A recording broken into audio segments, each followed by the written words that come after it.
இந்தியாவும் தமிழ்நாடும் இன்னைக்கு நேருக்கு நேர் சந்திச்சிருக்கு. முதலமைச்சர் விஜய் அவர்கள் பிரதமர் மோடி அவர்கள் 2 பேரும் சந்திச்சிருக்காங்க. சில கோரிக்கைகள்லாம் முதலமைச்சர் விஜய் அவர்கள் மோடி கிட்ட வச்சிருக்காங்க. அரசு நிகழ்ச்சிகளில் முதலிடத்தில் எங்களுக்கு தமிழ் தாய் வாழ்த்து வேணும் அப்படின்னு சொல்லியிருக்காரு. காவிரியின் குறுக்கே கர்நாடகா மேகதாது அணை கட்ட அனுமதி தரக்கூடாது அப்படின்னு ஒரு கோரிக்கை வச்சிருக்காரு. வான்வெளி அமைப்பு மையத்தை தமிழகத்தில் அமைக்க வேண்டும் அப்படின்னு ஒரு கோரிக்கை வச்சிருக்காரு. இலங்கையில சிறைப்பிடித்த 58 மீனவர்கள் 266 படகுகளை விடுவிக்க நடவடிக்கை தேவை அப்படின்ட்டு கோரிக்கை வச்சிருக்காரு முதலமைச்சர் விஜய் அவர்கள் மோடி கிட்ட.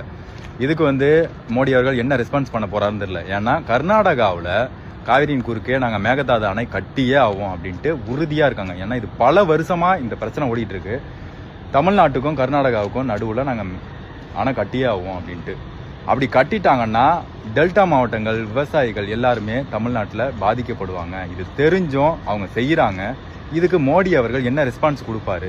ஒன்று தமிழ்நாட்டுக்கு ஃபேவர் பண்ணுவாரா, இல்லை கர்நாடகாவுக்கு ஃபேவர் பண்ணுவாரா? நீங்கள் என்ன நினைக்கிறீங்க?